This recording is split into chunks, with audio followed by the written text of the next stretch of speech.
तो साथियों नमस्कार और स्वागत है आप सभी का हमारे यूट्यूब चैनल स्टडी सर्किल में। और इस वीडियो में हम बात कर रहे हैं यूपीएससी 2026 के लिए मॉक टेस्ट सीरीज। और इसमें हम भारतीय इतिहास एवं कला तथा संस्कृति यानी कि भारतीय इतिहास और कला और संस्कृति पर आधारित प्रश्नों का सेट है। ये देखिए, पहला प्रश्न है कि ऋग वैदिक आर्यों के संबंध में निम्नलिखित कथनों पर विचार करें। 3 कथन है। पहला कथन है कि ऋग वैदिक आर्यों द्वारा लोहे के उपयोग का कोई प्रमाण नहीं है। दूसरा कथन है कि व्यापार वस्तु विनिमय प्रणाली पर आधारित था। तीसरा कि बड़े लेन देन में विनिमय के माध्यम के रूप में निस्क नामक तांबे के सिक्के का उपयोग किया जाता था। बताना है इनमें से कितने कथन गलत हैं। तो ऋग्वैदिक सभ्यता की बात पूछ रही है, ऋग्वैदिक आर्य के बारे में वो बता रहा है। तो पहला कथन कि ऋग्वैदिक आर्यों द्वारा लोहे के उपयोग का कोई प्रमाण नहीं है, ये गलत है। क्योंकि जो ऋग्वैदिक आर्य थे ये पशुपालक थे और उनका मुख्य व्यवसाय पशुपालन था। उनकी संपत्ति का आकलन उनके पशुओं की संख्या के आधार पर किया जाता था। और जब वो उत्तर भारत में स्थायी रूप से बस गए तब उन्होंने कृषि करना शुरू कर दिया। अब कृषि करना शुरू कर दिया तो लोहे के ज्ञान और उपयोग से ही वो जंगलों को साफ कर सके। और इसी वजह से जो अधिक भूमि था उसको कृषि योग्य बनाने में सक्षम हुए। इसलिए कि पहला कथन जो है ये गलत है कि ऋग्वैदिक आर्यों द्वारा लोहे के उपयोग का कोई प्रमाण नहीं है, ये गलत है। दूसरा कथन व्यापार वस्तु विनिमय प्रणाली पर आधारित था, तो ये कथन सत्य है। और तीसरा कथन कि बड़े लेन देन में विनिमय के माध्यम के रूप में निस्क नामक तांबे के सिक्के का उपयोग किया जाता था, तो ये कथन गलत है थोड़ा सा, लेकिन गलत है। बात यह है कि बड़े लेन देन में विनिमय के माध्यम के रूप में निस्क नामक सिक्के का उपयोग तो किया जाता था, परंतु ये जो निस्क है ये असल में सोने का सिक्का उपयोग किया जाता था। ठीक है, तो इसलिए यहाँ पे जो कितने कथन गलत हैं, तो पहला और तीसरा गलत है, इसलिए सही यहाँ पे विकल्प बी हो जाएगा, केवल 2। और अगला दूसरा प्रश्न है कि ब्रिटिश भारत में बकास्त भूमि के संबंध में निम्नलिखित कथनों पर विचार करें। पहला कथन है कि बकास्त भूमि वे भूमियां थीं जो किराएदारों ने जमींदारों को खो दी थी, अधिकतर महामंदी के वर्षों के दौरान किराए का भुगतान न करने के कारण। दूसरा कथन है कि कांग्रेस सरकार द्वारा किराए में कमी लाने और बकास्त भूमि को बहाल करने के लिए एक विधायी प्रक्रिया शुरू की गई थी। बताना है कि इनमें से कौन से या कौन सा कथन सही है या है। तो पहला कथन कि बकास्त भूमियां वे भूमियां थीं जो किराएदारों ने जमींदारों को खो दी थी, मतलब महामंदी के वर्षों के दौरान किराए का भुगतान न करने के कारण, ये कथन सत्य है। क्योंकि जो बकास्त भूमि है असल में इसका मुद्दा जो है बिहार के प्रांतीय किसान सभा और कांग्रेस सरकार के बीच विवाद का एक प्रमुख कारण बन गया था तत्कालीन समय में। और कांग्रेस सरकार ने उस समय किराए में कमी और बकास्त भूमि की बहाली के लिए कानून बनाने की पहल की थी, है ना। तो पहला और दूसरा दोनों कथन सही है। और मतलब ये जो बकास्त भूमि थी असल में ये ऐसी भूमियां थी जो जो अधिभोगी किराएदार थे उन्होंने जमींदारों को खो दी थी। मतलब जब मंदी आया 1930 के दशक के समय, तो किराए का भुगतान न करने के कारण वो इस भूमि को खो दिए थे। तो अब क्या हुआ था कि जमींदारों के साथ समझौता हुआ, तो उस समझौते के आधार पर अंततः कानून में शामिल किया गया फार्मूला जो है किसान सभा के जो कट्टरपंथी नेता थे उनको संतुष्ट नहीं कर पाया। और इसमें मतलब इस कानून में ये किया गया था कि जो किराएदार हैं उनको उनकी ज़मीन का एक निश्चित हिस्सा इस शर्त पर वापस दिया गया कि वे ज़मीन की नीलामी जो है, जो नीलामी कीमत है उसका आधा भुगतान करेंगे। इसके अलावा जमीन की जो कुछ श्रेणियां थी उनको इस कानून के दायरे से बाहर रखा गया था। तो इसकी वजह से बकास्त भूमि को लेकर बिहार प्रांतीय किसान सभा और कांग्रेस सरकार के बीच विवाद हुआ था 1930 के दशक में। यहाँ पे ये दोनों कथन सत्य हैं, इसलिए सही विकल्प सी हो जाएगा कि 1 और 2 दोनों कथन सही हैं। अगला तीसरा प्रश्न है कि स्वदेशी आंदोलन से पूर्व के वर्षों में शक्तिशाली समाचार पत्र उभरे, निम्नलिखित समाचार पत्रों और उनके संपादकों का मिलान कीजिए। पहला है स्वदेश मित्रन, जी सुब्रमण्यम अय्यर। दूसरा अमृता बाजार पत्रिका, मोतीलाल घोष। तीसरा voice of India, NN Sen. बताना है कि ऊपर दिए गए कितने कथन में से कितने कथन सही हैं। अब भारतीय इतिहास के संदर्भ में अगर हम देखें तो भारत में शायद ही कोई ऐसा प्रमुख राजनीतिक नेता रहा हो जिसके पास कोई ना कोई अखबार ना हो। मतलब जितने ज़्यादातर जो हमारे देश में जो राजनीतिक नेता रहे उनके पास कुछ ना कुछ अखबार जरूर था, या फिर नहीं रहा तो किसी न किसी अखबार के लिए वो लिखने का काम करते थे। इसी संदर्भ में स्वदेश मित्रन की बात करें तो जो स्वदेश मित्रन पत्र हैं इसके संपादक थे जी सुब्रमण्यम अय्यर। और अमृता बाजार पत्रिका की बात करें तो अमृता बाजार पत्रिका जो है ये शिशिर कुमार घोष और मोतीलाल घोष के मतलब अधीन था ये, इसलिए दूसरा कथन भी सत्य है। तीसरा कथन voice of India, NN Sen. तो वॉइस ऑफ इंडिया असल में जो है ये वॉइस ऑफ इंडिया या भारत की आवाज़ असल में यह दादा भाई नौरोजी के नेतृत्व में था, जबकि NN सेन के नेतृत्व में इंडियन मिरर था। ठीक है, तो यहाँ पे पहला और दूसरा सही है, तीसरा कथन गलत है, इसलिए सही विकल्प यहाँ पे बी हो जाएगा। केवल दो कथन सही हैं, पहला और दूसरा। वॉइस ऑफ इंडिया जो था असल में दादा भाई नौरोजी के तहत था, ये मतलब उनके अधीन था। और NN सेन के संदर्भ में इंडियन मिरर था। ठीक है, अब अगला चौथा प्रश्न देखेंगे हम। चौथा प्रश्न है कि निम्नलिखित घटनाओं पर विचार करें। प्रथम एंग्लो मैसूर युद्ध, पहला एंग्लो बर्मी युद्ध, पहला एंग्लो सिख युद्ध, प्रथम एंग्लो मराठा युद्ध। निम्नलिखित में से कौन सा उपरोक्त घटनाओं का सही कालानुक्रमिक क्रम है? तो प्रथम एंग्लो मैसूर युद्ध की अगर हम बात करें तो ये 1760 के आसपास हुआ था, ये 1760 के दशक में हुआ था, है ना। और इसमें क्या हुआ था कि ईस्ट इंडिया कंपनी का मैसूर के हैदर अली से पहला टकराव होता है 1760 के दशक में, है ना। और पहला एंग्लो बर्मी युद्ध की अगर हम बात करें तो जो पहला एंग्लो बर्मी युद्ध है ये 1820 के आसपास होता है, यानी 1820 के दशक में होता है। और ये जो पहला एंग्लो सिख युद्ध होता है ये 1840 के दशक के आसपास होता है। और पहला एंग्लो मराठा युद्ध जो है, ये जो पहला एंग्लो मराठा युद्ध है ये 1770 के आसपास यानी 1770 के दशक में होता है। तो अब देखेंगे सबसे पहला इसमें क्रम किसका है। तो जो सबसे पहला युद्ध होता है वो प्रथम एंग्लो मैसूर युद्ध होता है 1760 के आसपास। इसके बाद नंबर 2 पे आ जाता है पहला एंग्लो मराठा युद्ध, यानी कि प्रथम एंग्लो मराठा युद्ध 1770 के आसपास। ठीक है, तो पहला चौथा। इसके बाद एंग्लो बर्मी 1820 में होता है, तो ये नंबर 4 पे आ जाएगा। और एंग्लो सिख युद्ध जो है ये नंबर 3 पे होता है। एंग्लो सिख युद्ध जो है 1840 के आसपास। तो सही विकल्प हो जाएगा 1, 4, 2, 3, यानी कि सबसे पहले इनमें प्रथम एंग्लो मैसूर युद्ध हुआ, उसके बाद प्रथम एंग्लो मराठा युद्ध आता है, फिर पहला एंग्लो बर्मी युद्ध आता है,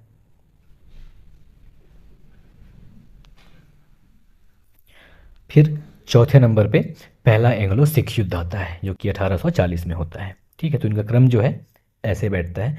तो सही विकल्प 1, 4, 2, 3 हो जाएगा, है ना। अब प्रश्न नंबर 5 देखेंगे हम। प्रश्न नंबर 5 है कि 1833 के चार्टर अधिनियम के बारे में निम्नलिखित कथनों पर विचार करें। 1833 का चार्टर अधिनियम जो कि तीसरा चार्टर अधिनियम था उसके संदर्भ में बताना है। पहला, इसने भारत की गवर्नर जनरल को सभी नागरिक और सैन्य शक्तियां प्रदान की। दूसरा कथन कि इसने सिविल सेवकों के चयन और भर्ती के लिए एक खुली प्रतियोगिता प्रणाली शुरू की।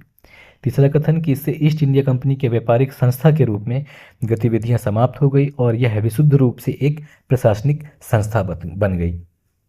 ऊपर दिए गए कथनों में से कितने कथन गलत हैं आपको ये बताना है। तो पहला कथन जो है कि इसने भारत के गवर्नर जनरल को सभी नागरिक और सैन्य शक्तियां प्रदान की, ये सही है ना, क्योंकि इस अधिनियम ने बंगाल के गवर्नर जनरल को भारत का गवर्नर जनरल बना दिया और उन्हें सभी नागरिक और सैन्य शक्तियां प्रदान कर दी गई। इस प्रकार इस अधिनियम ने पहली बार भारत में एक ऐसी सरकार का गठन किया जिसे भारत में अंग्रेजों के अधिकार क्षेत्र वाले संपूर्ण भूभाग पर अधिकार प्राप्त था, और लॉर्ड विलियम बेंटिंक भारत के पहले ऐसे गवर्नर जनरल थे। साथ ही साथ इस अधिनियम के द्वारा यानी कि 1833 के चार्टर अधिनियम के द्वारा जो बंबई और मद्रास के राज्यपाल हैं उनसे उनकी विधायी शक्ति छीन ली।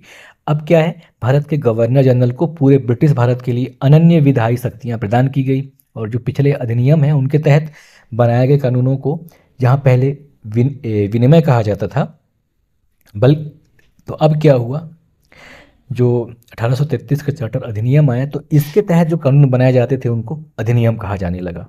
ठीक है, और 1833 के चार्टर अधिनियम ने कंपनी की वाणिज्यिक संस्था के रूप में जो गतिविधियां थी उनको समाप्त कर दिया और इसे एक विशुद्ध प्रशासनिक संस्था बना दिया। इसमें यह प्रावधान दिया गया कि भारत में कंपनी के क्षेत्र महामहिम उनके उत्तराधिकारियों और वारिसों के लिए न्यास के रूप में उनके पास रहेंगे। तो जो पहला कथन है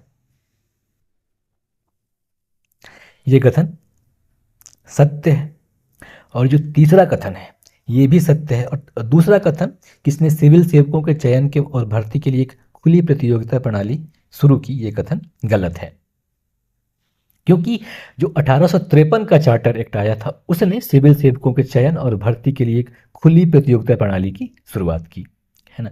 तो सही विकल्प यहाँ पे ए हो जाएगा, केवल एक, यानी कि कथन नंबर 2 जो है वो गलत है ना। अब अगला देखेंगे प्रश्न नंबर 6। प्रश्न नंबर 6 है कि निम्नलिखित में से कौन सा जानवर हड़प्पा संस्कृति की मुहरों और टेराकोटा कला पर चित्रित नहीं था, हाथी, गैंडा, बाघ या ऊंट।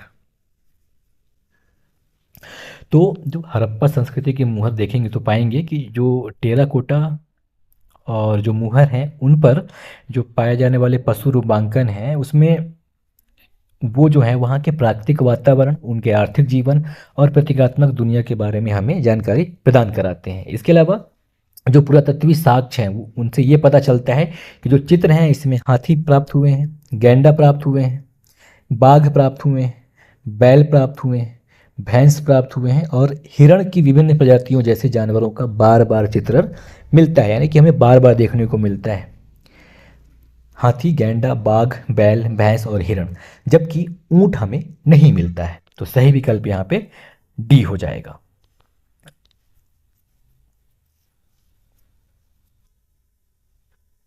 और जो वहाँ से गैंडा और बाघ मिलते हैं उससे ये क्लियर होता है कि उस समय घने जंगल और आर्द्रभूमि का संकेत मतलब आर्द्रभूमि रहा होगा। और हाथी ये बताता है कि इस क्षेत्र के बड़े जानवरों से हड़प्पावासी परिचित थे। और हालांकि जो हड़प्पा सभ्यता की जो मानक मूर्तिकला है उसमें ऊंट का कोई भी स्पष्ट चित्रण नहीं है। और ये एक बहुत ही महत्वपूर्ण सूचक है इस बात का, यानी कि यह अनुपस्थिति जो है वो ये बताती है कि पुरातात्विक और जो प्राणी वैज्ञानिक साक्ष्य बताते हैं कि भारतीय उपमहाद्वीप में ऊँटों का पालतूकरण और व्यापक उपयोग के जो है बाद के काल में हुआ, विशेष रूप से प्रारंभिक ऐतिहासिक और मध्ययुगीन काल में हुआ। ठीक है, तो यहाँ पे सही विकल्प हो जाएगा ऊँट। ऊँट का मतलब ऊँट का कोई भी चित्र नहीं मिला है। ठीक है, अब अगला 7वां नंबर प्रश्न देखेंगे हम। 7वां नंबर प्रश्न है कि अशोक के शिलालेख निम्नलिखित में से किस भाषा में लिखे गए हैं, प्राकृत, यूनानी, खरोष्टी, इब्रानी या हिब्रू। नीचे दिए गए कोड का उपयोग करके सही उत्तर चुनें। तो जो अशोक का जो शिलालेख है इसकी अगर हम बात करें तो इसमें कुछ प्रमुख शिलालेख हैं, लघु शिलालेख और स्तंभ शिलालेख शामिल हैं।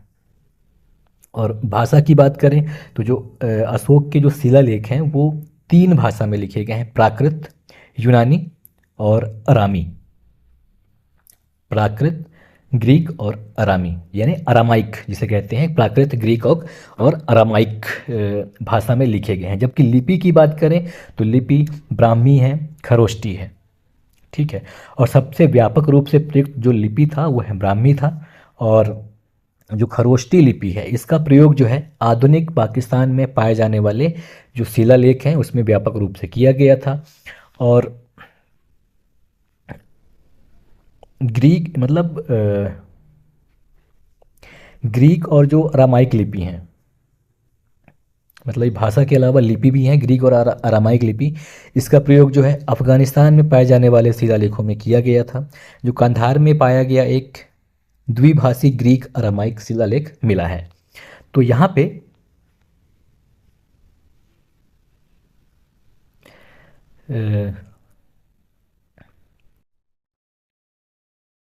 सही विकल्प हो जाएगा, तो सही विकल्प यहाँ पे सी हो जाएगा, केवल 1, 2 और 3, क्योंकि ये हिब्रू भाषा में नहीं लिखे गए हैं। ठीक है, अब प्रश्न नंबर 8 देखेंगे हम। प्रश्न नंबर 8 है कि निम्नलिखित कथनों पर विचार करें। पहला कथन है कि यह मंदिर एलोरा गुफाओं में चट्टानों को काट कर बनाए गए हिंदू मंदिरों में सबसे बड़ा है। दूसरा कथन है कि मंदिर की अधिकांश खुदाई का श्रेय आमतौर पर 8वीं शताब्दी के राष्ट्रकूट राजा कृष्ण प्रथम को दिया जाता है। उपरोक्त कथन निम्नलिखित में से किसको संदर्भित करते हैं, या यह किस मंदिर के बारे में बात कर रहा है? बृहदेश्वर मंदिर, कैलाश मंदिर या विट्ठल मंदिर? तो असल में जो ये बात की जा रही है यह कैलाश मंदिर के बारे में की जा रही है, जो कि महाराष्ट्र के एलोरा गुफाओं में स्थित चट्टानों को काटकर बनाया गया हिंदू मंदिरों में से सबसे बड़ा है। और ये जो मंदिर है कैलाश मंदिर, कैलाशनाथ मंदिर, एक विशाल चट्टान को काटकर बनाया गया अपने आप में एक अपने बड़े आकार, वास्तुकला और मूर्तिकला के कारण दुनिया के सबसे उल्लेखनीय गुफा मंदिरों में से एक माना जाता है। और भारतीय वास्तुकला के चट्टान काटकर बनाने का जो चरण है उसका चरम उत्कर्ष इसे कहा जाता है। तो कैलाश मंदिर जो कि बौद्ध, जैन और हिंदू गुफा मंदिरों और मठों में सबसे बड़ा है, सामूहिक रूप से इसे एलोरा गुफाओं के नाम से जाना जाता है। और इसके अधिकांश खुदाई का श्रेय जो है आमतौर पर 8वीं शताब्दी के राष्ट्रकूट राजा कृष्ण प्रथम को दिया जाता है, और इसके कुछ भाग जो हैं बाद में पूरे किए गए। इसके अलावा इस मंदिर की वास्तुकला में कन्नड़ राजाओं द्वारा निर्मित पल्लव और चालुक्य शैलियों के अंश भी दिखाई पड़ते हैं। तो ये बात हो रही है कैलाश या कैलाशनाथ मंदिर के बारे में। ठीक है, तो सही विकल्प यहाँ पे बी हो जाएगा, कैलाशनाथ या कैलाश मंदिर। अब प्रश्न नंबर 9 देखेंगे हम। प्रश्न नंबर 9 है कि इन व्यक्तित्वों में क्या समानता है? त्यागराज, मुथुस्वामी दीक्षितार और श्यामा शास्त्री। नाट्य प्रस्तुति, कर्नाटक संगीत, मंदिर वास्तुकला या तमिल कविता और गद्य। तो ये जो है कर्नाटक संगीत के मतलब धुरंधर व्यक्ति हैं, मतलब 16वीं से 17वीं शताब्दी, सॉरी 1750 से 1800 बीच, 1850 यानी कि 18वीं से 19वीं शताब्दी के बीच तिरुवरूर में संगीत की त्रिमूर्ति के रूप में जाने जाने वाले व्यक्ति हैं ये त्यागराज, मुथुस्वामी दीक्षितर और श्यामा शास्त्री। इनके जन्म ने कर्नाटक संगीत में गतिशील विकास के एक युग की शुरुआत की। और ये तीनों व्यक्ति न केवल आपस में समकालीन थे, बल्कि बीथोवेन, मोजार्ट, वैगनर और हेडन जैसे पश्चिमी संगीत के महान संगीतकारों के भी समकालीन थे। और ये जो समय था विश्व भर में संगीत का स्वर्ण युग था। इस दौरान कर्नाटक संगीत कलात्मकता के उत्कृष्टता के शिखर पर पहुंचा। तो इन सभी का संबंध जो है कर्नाटक संगीत से है। ठीक है, और अगला 10वां प्रश्न है हमारा कि भारत में दार्शनिक चिंतन के इतिहास के संदर्भ में वैशेषिक विचारधारा के संबंध में निम्नलिखित कथनों पर विचार कीजिए। पहला कथन है कि यह ब्रह्मांड की भौतिकता में विश्वास रखता है और इसे ब्रह्मांड को नियंत्रित करने वाले यथार्थवादी और वस्तुनिष्ठ दर्शन माना जाता है। दूसरा कथन है कि इसने परमाणु सिद्धांत विकसित किया, अर्थात सभी भौतिक वस्तुएं परमाणु से बनी होती हैं। बताना है कि इनमें से कौन सा या कौन से सही है या है। तो ये जो वैशेषिक दर्शन है, जो भारतीय षड दर्शन, उसके तहत तो ये जो दर्शन है असल में ब्रह्मांड की भौतिकता में विश्वास रखता है और यह मानता है कि ब्रह्मांड को नियंत्रित करने वाला यथार्थवादी और वस्तुनिष्ठ दर्शन इसे माना जाता है। तो पहला कथन जो है सत्य है। हालांकि इसके जो वैशेषिक दर्शन को नियंत्रित करने वाले जो मूल ग्रंथ की रचना है वो कणाद के द्वारा की गई और कणाद को ही इस दर्शन का संस्थापक माना जाता है, महर्षि कणाद को। उनका तर्क ये है कि जो ब्रह्मांड में जो कुछ 5 मुख्य तत्व हैं जिसमें अग्नि, वायु, जल, पृथ्वी और आकाश है, इनसे मिलकर बना है और इन भौतिक तत्वों को द्रव्य भी कहा जाता है। और चूंकि बात यह है कि इस जो ये विचारधारा है, वैशेषिक विचारधारा, इसका दृष्टिकोण जो है बहुत ही वैज्ञानिक है, इसलिए इन्होंने परमाणु सिद्धांत का भी विकास किया। अर्थात सभी भौतिक वस्तुएं परमाणुओं से मिलकर बनी होती है। और ये जो मतलब ये जो वैशेषिक दर्शन है यह भारतीय उपमहाद्वीप में भौतिक विज्ञान की शुरुआत के लिए भी जिम्मेदार था और मतलब इसे ब्रह्मांड की रचना की यांत्रिक प्रक्रिया का प्रतिपादक माना जाता है। ठीक है, तो यहाँ पे ये जो दोनों कथन है, पहला और दूसरा, ये दोनों सही हैं, इसलिए सही विकल्प यहाँ पे सी हो जाएगा। 1 और 2 दोनों कथन सही हैं। तो साथियों ये था हमारा एक मॉक टेस्ट से संबंधित, जिसमें कुछ प्रश्न थे भारतीय इतिहास से और बाकी अन्य विषयों पर अगले वीडियो में। नमस्कार, जय हिंद।